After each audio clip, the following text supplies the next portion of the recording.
안녕하세요. 용기를 내서 사연을 작성하게 된 사람입니다. 저는 장녀예요.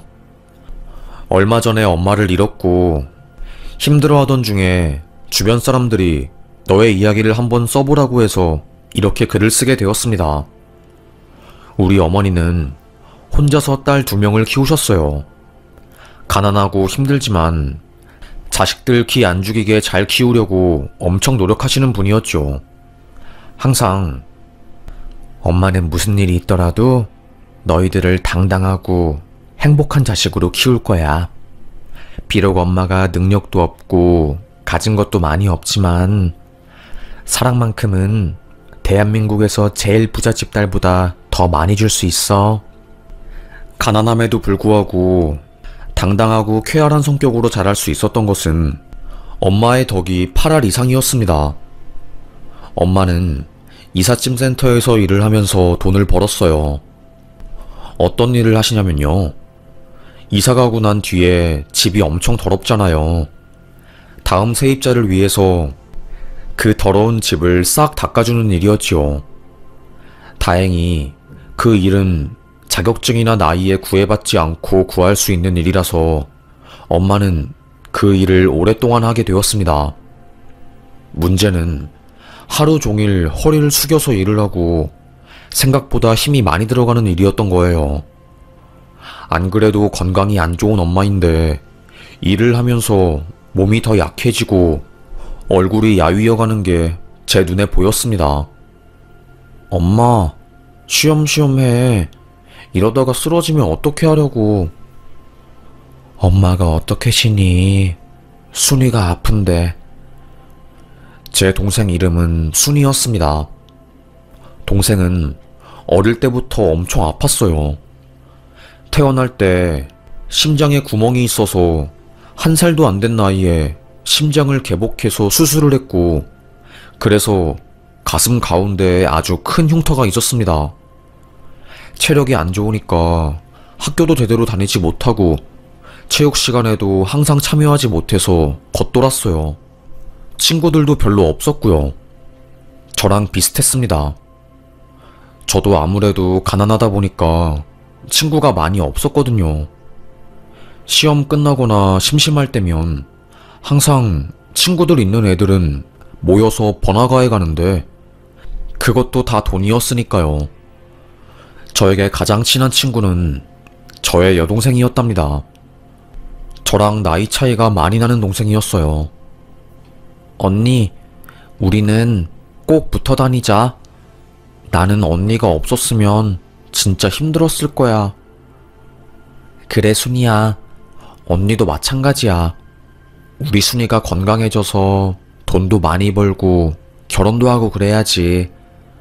언니는 네가 건강했으면 좋겠어. 저희 자매는 자주 이야기를 나누었어요. 꼭 우리 둘이 성공해서 우리 때문에 고생한 엄마 호강시켜드리자면서요. 가난하고 사는 게 힘든 저희 가족이었지만 그래도 사랑이 흘러넘치는 집이었기 때문에 항상 웃으면서 살 수 있었던 것 같아요. 그런데 왜 인생은 항상 행복할 때 가장 불행한 일이 일어나는 걸까요? 조용하게 살던 저희 가족에게 재앙과도 같은 일이 벌어졌습니다. 어느 순간부터 순이가 숨을 제대로 못 쉬거나 샤워를 하고 나오면 픽픽 쓰러지기 시작했어요. 순이야, 너 왜 그래? 어디 아파? 아픈 곳 있으면 언니한테 바로바로 말해. 언니 나 몰라? 나 건강 빼면 시체야. 내 걱정하지 마. 요즘 입맛이 없어서 밥을 잘 못 먹었더니 잠깐 피곤해서 그런 것 뿐이야. 대수롭지 않게 여기고 하루하루 살던 어느 날 갑자기 담임 선생님이 저희 반에 찾아온 겁니다. 수학 수업을 하고 있었는데 교실 뒷문을 열더니 유진아, 안유진, 가방 챙겨서 나와. 조용한 목소리로 저를 불러내더라고요. 애들은 다 저를 쳐다보고 저는 영문도 모른 채 가방을 싸서 밖에 나갔습니다. 담임선생님은 저에게 5만원을 쥐어주면서 동생이 많이 아프대. 이걸로 택시 타서 아심병원으로 빨리 가봐. 네? 동생이 아프다니요? 그게 무슨 소리예요? 어머님이 전화를 안 받으셔서 병원 쪽에서 학교로 전화를 걸었어. 수업을 듣다가 순이가 쓰러졌나봐. 백혈구 수치가 안 좋게 나와서 당장 가족들 불러야 한다고 하더라고. 그러니까 빨리 택시 타고 병원 가봐. 그 말을 들은 순간 세상이 무너지는 듯한 기분이 느껴졌습니다. 뭐라고 이야기를 해야 할까요? 하나밖에 없는 동생이 죽을 수도 있다고 하니까 눈물이 줄줄 쏟아지더라고요. 대성통곡을 하면서 택시를 잡았고 펑펑 울면서 병원에 갔습니다. 그렇게 그곳에 도착한 저는 동생을 찾았어요. 원무과에 이름을 대니까 동생이 입원한 병원으로 안내를 해주더라고요. 백혈구 수치가 급격하게 내려가서 쓰러진 거였고 동생의 학교 선생님과 함께 병원에 왔다고 하더라고요. 정밀 검사를 한 결과 동생은 소아암 진단을 받게 된 거였고 저는 억장이 무너지는 듯 했습니다. 일을 하느라 엄마는 병원에서 온 전화를 받지 못한 거였어요. 의사 선생님은 바로 치료에 들어가야 할 것 같습니다. 동생분이 앞으로 많이 힘들 거예요. 가족분들께서 힘이 되어주셔야 합니다. 저는 너무 속상한 나머지 동생에게 아프면 언니한테 바로 말했어야지. 왜 혼자서 끙끙 앓아서 괜히 병을 키우는 거야. 언니, 그게 아니라 괜히 내가 병원 갔다가 돈이 많이 나오면 우리 가족한테 부담이 될까봐 그래서 그랬던 거지. 끝까지 동생은 가족들을 생각해서 아픈데도 불구하고 꾹 참은 거였습니다. 뒤늦게 소식을 듣고 병원에 온 엄마는 병명을 듣고 세상이 떠나가라 울었어요. 병원 로비에서 통곡 소리가 울릴 정도였으니 말이죠. 그렇게 동생의 소아암 항암 치료는 시작되었습니다. 제가 직접 동생의 머리를 밀어주고 돌보기 시작했어요. 저는 그때 고등학교 3학년이었고 동생을 돌보느라 사실상 대학은 포기한 상황이었어요. 엄마는 날이 갈수록 늘어나는 동생의 병원비를 감당하기 위해서 일을 더 늘렸습니다. 서울뿐만 아니라 지방에도 내려가서 일을 하기 시작했어요. 그래서 주말에만 엄마를 볼 수 있었어요. 유진아, 엄마가 일해서 돈 벌어올 테니까 평일에는 유진이 네가 엄마 노릇 좀 해줘. 엄마가 미안하다. 우리 유진이도 아직 아이인데 챙겨줘야 하는데. 됐어. 내 신경 쓰지 말고 엄마 일에만 집중해. 순이도 지금 치료에 집중 잘하고 있으니까. 동생의 건강 상태는 조금씩 호전되는 것 같았어요. 키탈루제라는 표적 항암 치료가 동생에게 잘 받아서 암세포도 점점 줄어들고 있었고요. 의사는 저에게 환자 10명 중에 1명만 이 약제에 반응을 하는데 환자분께서 그 행운에 들게 되어 정말로 다행입니다. 조금만 더 버텨주시면 아마도 더 상태가 나아질 거예요. 너무나도 희망적이었습니다. 저는 대학을 가는 대신 한 작은 소형 회사에 격리로 취업하게 되었고 일을 하면서 번 돈을 동생의 병원비에 보태었어요. 엄마와 저 둘 다 버는 돈의 대부분을 병원비에 쏟아부었지만 확실히 역부족이었습니다. 너무 비싸더라고요. 보험이 된다고 해도 가난한 저희 가족이 감당할 수 있는 돈이 아니었습니다. 왜 이렇게 사는 게 힘들지? 산 넘어 산인 것 같은 기분이 드네. 이런 생각이 스쳐 지나갈 무렵 더 힘든 일이 터지게 되었어요. 왜 인생은 힘들 때 더 힘들어지는 걸까요? 회사에서 일을 하고 있었는데 모르는 번호로 전화가 오는 겁니다. 진짜 근무 중인데 누가 자꾸 전화하는 거야? 곤란해 죽겠네. 그 전화를 일부러 받지 않고 탁 끊어버렸어요. 하지만 전화를 끊었는데도 불구하고 계속 걸려오더라고요. 그 순간 저도 모르게 쎄한 느낌을 받았습니다. 결국 전화를 받았어요. 따님 되시죠? 어머님께서 심장마비로 병원에 입원하셨거든요. 상태가 위급해서 빨리 오셔야 할 것 같습니다. 네? 말도 안 돼. 엄마가요? 저는 급하게 버스를 타고 경기도로 내려갔어요. 알고 보니 이삿짐을 다 빼버린 먼지구덩이 집에 청소를 하러 간 엄마는 갑자기 심장마비가 온 거였습니다. 하필 그날 엄마랑 같이 일하는 파트너 아주머니가 물을 사온다고 슈퍼에 간 상황이었고 그때 심장마비가 온 거였죠. 물을 사온 아주머니가 쓰러져 있는 엄마를 발견해서 바로 119에 신고를 했고 응급처치를 하면서 지역병원에 가게 된 거래요. 하지만 골든타임은 너무나도 짧았고 뇌에 산소가 공급이 안 된 시간이 길어지면서 엄마는 급격하게 깨어날 가능성이 떨어진 거였습니다. 펑펑 울면서 저는 의사에게 우리 엄마 살 수 있는 거죠? 엄마 정말로 평생 동안 고생만 하다가 가셨어요. 이렇게 돌아가시기에는 너무 아까워요. 여자로서 인생을 즐기지도 못했는데 제발요. 제발 우리 엄마를 살려주세요. 어머니께서 사실 지금 많이 힘든 상황입니다. 제일 마지막으로 사용하는 의사들이 지향하는 기도삽관술을 해야 할 수도 있어요. 기도삽관술은 환자들이 제일 하기 싫어하는 거래요. 너무나도 고통스러워하고 연명치료는 최대한 안 하는 게 좋다고 하는 주변 사람들의 조언에 따라서 저는 선생님, 기도삽관술은 안 하겠습니다. 대신 제발 다른 방법으로 우리 엄마를 최대한 살려주세요. 펑펑 울며 빌었네요.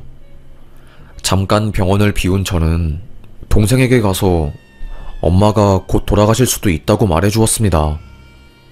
깜짝 놀란 동생은 대체 그게 뚱딴지같이 무슨 소리냐면서 물었어요. 엄마가 갑자기 돌아가실 수도 있다니 그게 무슨 소리야. 심장마비로 제세동기로 겨우 맥박은 살려놨는데 이번 주 넘기기 힘들대. 항암치료 그 자체만으로 고통을 받는 저희 동생은 엄마의 죽음까지 감당하기에는 벅찼나봐요. 울다가 실신하고 진정제 맞고 난리도 아니었죠.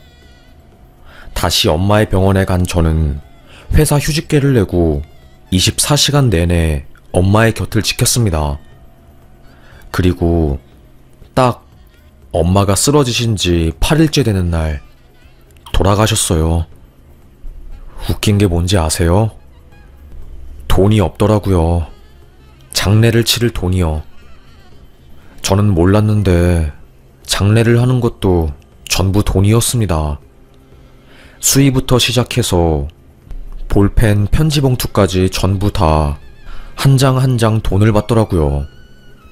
제일 싼 관부터 시작해서 비싼 관까지 수십에서 수백, 수천까지 올라가는 장례 비용을 감당하는 게 무섭더라고요. 엄마 병원비에 동생 병원비까지, 그리고 장례 비용까지. 제 앞에는 거의 1억에 가까운 빚이 떨어지게 생긴 거였습니다. 하지만 돈이 없다고 해서 장례를 안 치를 수는 없었기 때문에 저는 은행에 가서 돈을 빌렸어요. 제1금융권에서는 당연히 신용이 없는 저에게 돈을 빌려주지 않았고 3금융권까지 내려가서 돈을 빌리게 되었습니다. 제일 저렴한 관이랑 수의요. 그리고 납골당은 장례업체에서 연결한 곳으로 갈게요. 거기가 제일 저렴한 것 같아서요. 엄마에게 제일 좋은 것을 해주고 싶었지만 그럴 수 없는 제 처지가 바보 같고 처량해 보였습니다. 텅 빈 빈소를 동생과 함께 힘겹게 지키고 있던 저희 두 자매. 멍하니 엄마의 영정사진을 바라보고 있을 때 장례업체 관계자가 갑자기 저를 부르더라고요. 염을 해주시는 분이, 그러니까 장의사분께서 눈물을 멈추지 못하고 계세요. 잠깐 가서 이야기를 나눌 수 있을까요? 장의사가 눈물을 멈추지 못한다고? 그게 무슨 말이지? 순간 어안이 벙벙해진 저는 무슨 상황인지 파악이 안 되었습니다. 염을 하는 곳으로 가니 엄마가 누워져 있었고 입관하기 전에 입는 수의복을 입고 있었어요. 그 앞에 서 있는 한 남자는 눈이 퉁퉁 부은 채로 고개를 떨구고 있더라고요. 그리고는 힘겹게 입술을 여는 겁니다. 너희가 수진이의 딸들이니? 우리 엄마 이름을 알고 있더라고요. 놀란 저는 누구세요? 어떻게 우리 엄마 이름을 아시는 거예요? 저희를 아시는 분인가요? 알다 마다 잊을 수 없는 수진이. 너희 엄마를 중학교 때부터 알던 사람이야. 저희 자매는 몰랐던 엄마의 이야기를 해주시는 겁니다. 엄마는 엄청 가난한 집안에서 태어났대요. 아들을 낳으려고 5명의 딸들을 낳은 외할머니는 마지막 한 번만 더 아들을 가지기 위해서 임신을 하셨답니다. 하지만 그때에도 딸이 태어났고 그게 우리 엄마였던 거예요. 아들이 나와야 하는데 딸이 나오니 할머니는 엄마를 엄청 미워했다고 합니다. 밥도 안 줬대요. 그런 엄마를 도와준 사람이 장의사 아저씨였어요. 같은 동네에 살았던 엄마와 그 아저씨는 둘도 없는 단짝 친구였다고 합니다. 동네에서 이쁘기로 유명한 엄마를 그 아저씨는 짝사랑했대요. 내가 너희 엄마를 처음 봤을 때는 천사를 본 것만 같았어. 너무 이쁘고 착해서. 그 당시 몸이 아파서 학교에서 따돌림을 당하는 나를 편견 없이 바라봐주고 친하게 지낸 천사 같은 여자였지. 그 당시에는 상대적으로 집안이 잘 살았던 아저씨는 밥을 못 먹고 쫄쫄 굶는 엄마에게 주먹밥이나 찐감자들을 가져다 주었다고 합니다. 엄마와 아저씨는 여름밤마다 자전거를 타고 반딧불을 보면서 노셨대요. 세찬아, 나는 서울에 올라가서 살 거야. 우리 가족이 없는 곳으로 가서 행복하게 살 거야. 수진아, 그 꿈 내가 응원할게. 까만 밤을 보면서 서로의 소원을 빌었다고 하더라고요. 그렇게 서로 의지하면서 살아갈 무렵 엄마가 고등학교 1학년일 때 외할머니가 엄마를 이혼남한테 시집 보내버렸대요. 너는 우리 집안에서 밥숟가락만 하나 더 늘릴 뿐이지 하나도 도움이 안 된다고 하면서요. 그 시절에는 여자들은 집에서 필요 없는 존재 취급받기 일쑤였고, 그래서 종종 집안의 막내딸들이 팔려가듯이 시집을 가곤 했답니다. 엄마도 그 중에 한 명이었대요. 가기 싫어서 대문을 부여잡고 고함을 치고 소리를 질러도 소용이 없었다고 합니다. 그렇게 엄마는 그날 동네를 떠나게 된 거였고, 엄마를 마음에 품고 있었던 그 아저씨는 생이별을 할 수밖에 없었대요. 오랜 시간이 흘러 엄마를 우연히 다시 만나게 된 그 아저씨는 망가져버린 엄마를 보고 펑펑 울었대요. 너네들은 기억이 안 나겠지만 너희 아빠가 상상도 할 수 없을 만큼 어마어마한 알코올 중독자에 손찌검이 아주 심했어. 우연히 충주에서 너희 엄마를 다시 본 그날 나는 울음이 바로 터져버리더라. 깡 말라버린 엄마의 얼굴, 그리고 몸 곳곳에 보이던 푸른 멍. 그럼에도 엄마는 강한 눈빛으로 아저씨한테 말했대요. 세찬아, 나는 어떻게든 우리 딸들 지킬 거야. 그리고 남편한테서 벗어날 거야. 지금은 내가 상황이 안 좋아서 너랑 오랫동안 이야기를 나눌 순 없지만 우리 반드시 꼭 다시 만나서 그때 자세하게 이야기하자. 이렇게 우연이라도 너를 봐서 너무 기쁘고 행복하다. 그날이 아저씨와 엄마의 마지막 만남이었대요. 그 이후로 엄마는 아빠의 소나기에서 탈출해서 저희 자매를 데리고 상경을 하신 거였죠.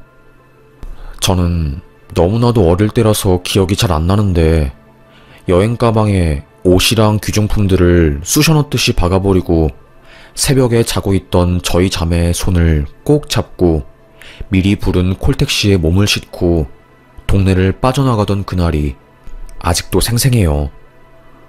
커서 생각을 해보니 엄마는 아빠에게서 도망을 친 거였죠.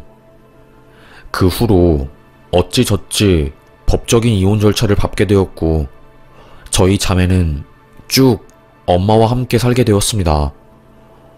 엄마가 힘들게 살았다는 것은 대충 알았지만 이렇게 눈물 나도록 힘든 일이 있었는지 몰랐어요. 그 아저씨는 잘 살던 우리 집도 망해버리고 나도 홀로 상경하면서 힘들 때가 많았거든. 그럴 때마다 이상하게 너네 엄마 생각이 나더라. 어떻게든 먹고 살아야 하니까 일용직 개념으로 여많은 일을 하다가 지금은 자격증 따고 정식으로 일하기 시작해서 20년이 넘었는데 이렇게 너희 엄마 수진이를 만나게 될 줄은 몰랐어. 남편이랑 이혼하고 자리 잡으면 꼭 내게 연락을 한다고 했었는데 왜 내 앞에 싸늘한 주검으로 나타난 거야? 아저씨는 펑펑 우셨습니다. 얼마나 서럽게 우시던지요. 어린아이처럼 숨 넘어가듯이 눈물을 흘리시더라고요. 저도 함께 눈물을 쏟아냈어요. 미안하다. 어른이 되어서 이렇게 약한 모습을 보이면 안 되었는데 일단 장래 끝까지 내가 도우마. 그 아저씨분은 3일 내내 빈소를 함께 지켜주셨습니다. 입관부터 시작해서 발인까지 모든 과정에서 저희와 함께 해주셨어요. 그러면서 동생이 암 걸려서 투병하는 이야기, 제가 대학을 포기하고 바로 취업한 이야기 등등 그간 살아온 인생을 나누었죠. 장례가 끝나고 아저씨는 저희에게 아파도 밥 꼭 잘 챙겨 먹고 하늘에 있는 엄마한테 부끄럽지 않게 올바르고 행복하게 살아야 한다. 바빠도 틈틈이 연락하면서 지내자꾸나. 저에게 번호를 주었습니다. 저는 감사하다고 고개를 숙이면서 꼭 연락을 드리겠다고 했죠. 그 후에 1년 동안 저희는 종종 만나기도 하면서 인사를 나누었어요. 그러다가 아저씨께서 지방으로 내려가 일을 하시게 되었다는 이야기를 들은 이후로 자주 볼 수 없었습니다. 엄마가 돌아가신 이후에도 여전히 현실은 그대로였어요. 아니, 어쩌면 더 힘들었죠. 내가 감당해야 할 동생의 암 치료비, 장례식을 치르느라 생긴 빚들까지 저에게는 너무나도 버거웠네요. 한숨을 푹 쉬고 병원 원무과에 가서 동생 앞으로 나온 병원비를 확인해 보려고 하는데 직원이 저에게 몇 달 전에 한 남자분께서 병원비를 전부 결제하고 가셨는데요? 네? 누군데요? 누가 제 동생 병원비를 대신 결제해 주신 건데요? 그건 저희도 자세히 모르겠어요. 성함이라도 알려달라고 했는데 말씀을 안 해주셔서 한번 알아봐야 할 것 같네요. 기적 같은 일이 나에게 일어나다니 저는 처음에 꿈을 꾸는 줄 알았어요. 병원에 부탁해서 카드 결제하신 그 천사분의 성함을 알게 되었습니다. 그분의 성함은 바로 기세찬이었어요. 세찬이 아저씨, 그분이었던 겁니다. 놀란 저는 아저씨에게 전화를 했어요. 하지만 받지 않았습니다. 문자를 남겨놓아도 답장은 없었어요. 항암 치료를 끝내고 퇴원한 동생과 함께 저는 아저씨를 수소문해서 찾아 나서기 시작했습니다. 언니, 우리 아저씨 꼭 찾아서 보답해야 할 것 같아. 너무 죄송하잖아. 그러니까 대체 어디로 이사 가신 건지 전화도 안 받으시고. 그러다가 그분이 전에 근무하신 장례업체와 연락이 닿게 되었고 그곳에서 뜻밖의 소식을 듣게 되었습니다. 아, 세찬씨. 그러니까 우리도 세찬씨랑 더 이상 일 못하게 되어서 얼마나 아쉬웠는지 몰라.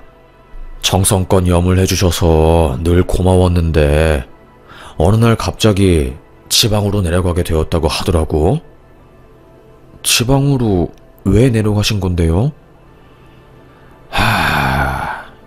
아무한테도 말하지 말라고 했는데.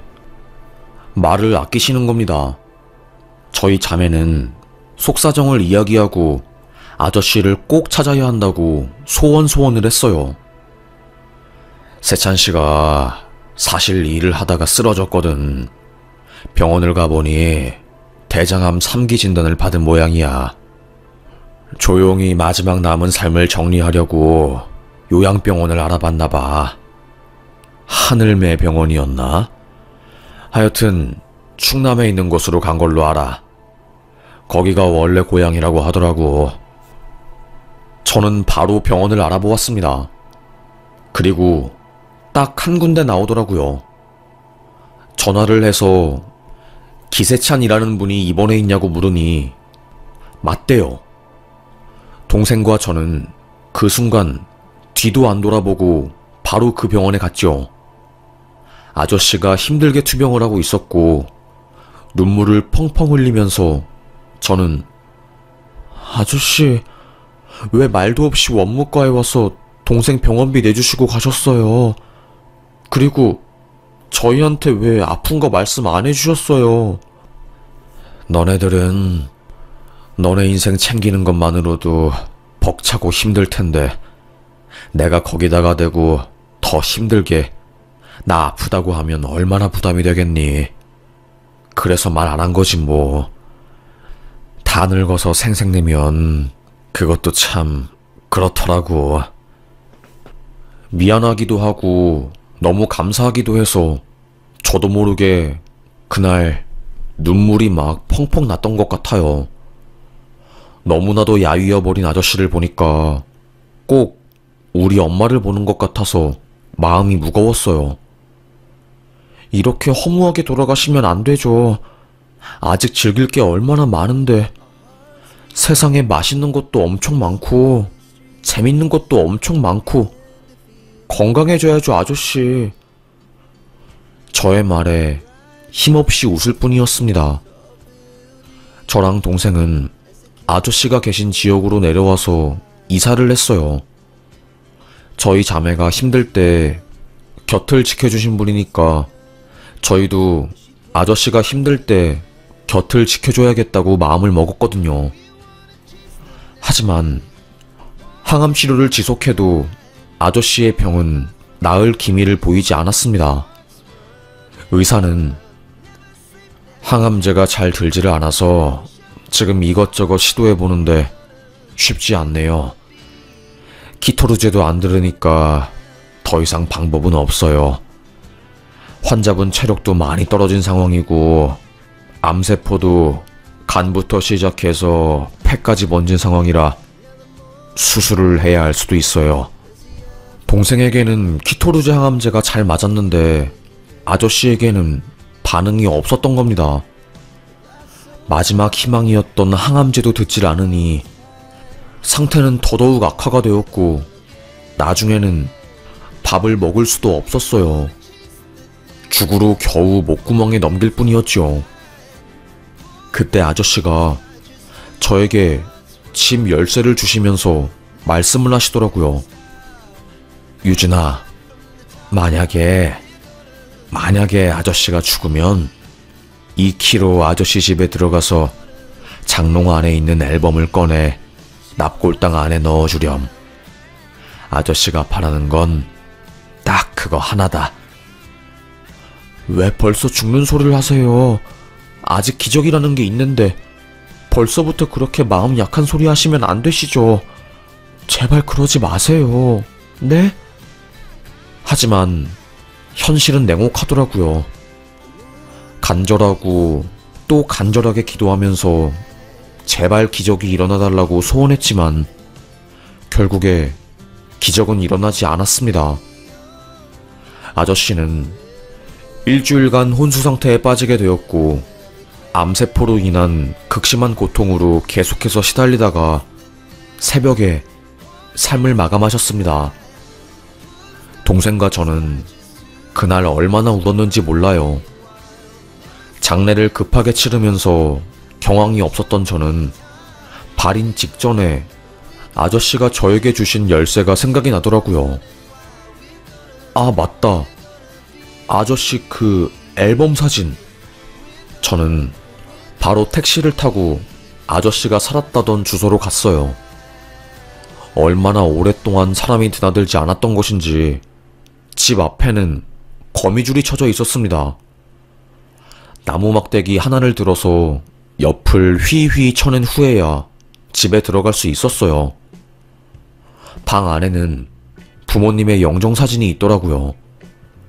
그리고 장롱이 있는 안방으로 들어가서 문을 열었습니다. 조심스럽게 이불과 이불 사이에 있는 앨범을 꺼내서 장례식에 가지고 갔어요. 언니, 아저씨가 가지고 오라고 한 거 가지고 왔어? 집에 먼지가 많이 쌓였더라고. 이 앨범도 엄청 낡았다.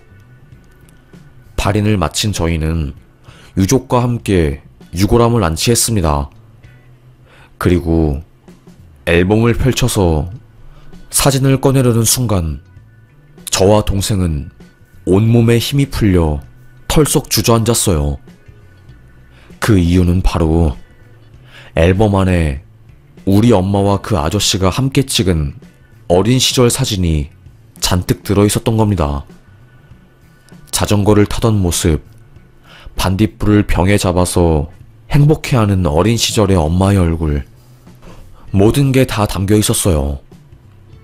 그 당시 조금 잘 사는 집안이었던 아저씨는 가지고 있던 카메라로 엄마의 얼굴을 많이 담아둔 거였습니다. 그래서 일부러 유족들에게 앨범을 가지고 와달라고 시킨 게 아니라 저에게 부탁한 거였어요. 그 앨범 속에 너희 엄마가 있으니까 마음껏 보라는 뜻이었던 거죠. 끝까지 하늘나라에 가기 직전까지 저와 동생을 배려하고 아껴준 아저씨였습니다. 바보처럼 엉엉 울었고 또 아이처럼 웃다 울고 그랬네요. 엄마와 아저씨의 납골당은 10분도 안 걸리는 곳에 위치해 있었어요. 저랑 동생은 엄마, 세찬이 아저씨 알아? 엄마랑 엄청 친한 고향 친구였대. 그 아저씨가 엄마 많이 좋아했다네. 엄마랑 그분이랑 꼭 만나기로 했다면서. 이제 만날 수 있겠다. 하늘로 가서 아저씨한테 잘했다고, 우리 딸 잘 보살펴줘서 고맙다고 말해줘. 나랑 순이 아저씨 없었으면 정말로 엄청 힘들 뻔했거든. 엄마, 하늘에서도 잘 있는 거 맞지? 우리도 여기서 열심히 살다 갈 테니까 우리 신경 쓰지 말고 거기서 행복하게 있어. 엄마의 사진에 입맞춤을 한 저는 아저씨의 앨범 속에서 아주 환하게 웃는 엄마의 사진을 납골당 안에 넣어주었네요. 그리고 아저씨의 납골당 안에도 엄마와 아저씨가 함께 웃으며 찍은 사진을 두었습니다. 이제는 두 분이서 하늘나라에서 만나서 행복하게 못다한 사랑을 하시라고 기도를 했네요. 그렇게 저희 자매는 집에 가게 되었습니다. 그리고 그 다음날 동생에게서 전화가 왔어요. 언니, 나 이상한 꿈 꿨어. 정말? 나도야, 순이야. 혹시 꿈에 엄마랑 그 아저씨가 나왔어? 맞아. 꿈에 나왔어. 깜짝 놀랐습니다. 저랑 동생이 같은 꿈을 꾼 거였어요. 하늘나라에 간 아저씨는 환하게 웃으면서 엄마와 함께 꿈에 나타났고 너무나도 정말 행복한 표정을 짓고 계셨어요. 그리고 두 분이서 손을 꼭 잡고 있었고요. 저는 눈물을 흘리면서 엄마, 엄마 목소리를 외쳤지만 엄마는 그저 웃기만 하며 저를 보다가 고맙다고 한마디를 하고 꿈에서 사라지셨습니다.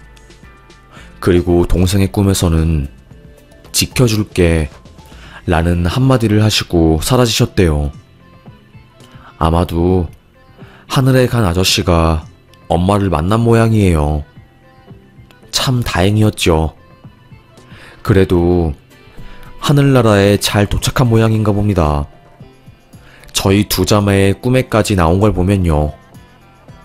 참 힘들고 지금도 쉽지 않은 인생이지만 조금만 더 힘내고 긍정적으로 살아보려고 합니다. 엄마와 아저씨가 있는 하늘나라로 가기 전까지 열심히 살다가 떳떳하고 당당한 모습으로 가서 마주하면 그때 다시 환하게 웃으며 인사를 나누려고요. 부모를 먼저 떠나보내고 자식끼리 삶을 꾸려 산다는 게 쉽진 않지만 열심히 혼자서 저희를 키운 엄마를 생각하며 버티고 또 버티려고 합니다. 버티다 보면 좋은 날이 올 거라고 저는 믿어요. 행운은 열심히 사는 사람에게 오는 법이래요. 그래서 저도 열심히 살아보려고요. 그럼 그동안 저의 이야기를 들어주셔서 정말 감사합니다.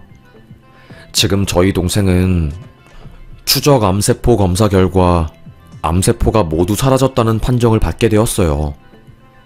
동생이 다시 사회생활을 하게 되면서 여유가 생기게 된 저는 뒷바라지 하느라 포기했던 학업을 다시 조심스럽게 시작해보려고 합니다. 검정고시도 보고 대학도 다시 가야지요. 아직 젊으니까요. 그럼 지금까지 저의 이야기를 이렇게 끝까지 들어주셔서 정말 감사합니다. 저는 사연 여기서 마무리하겠습니다. 모두들 감사합니다.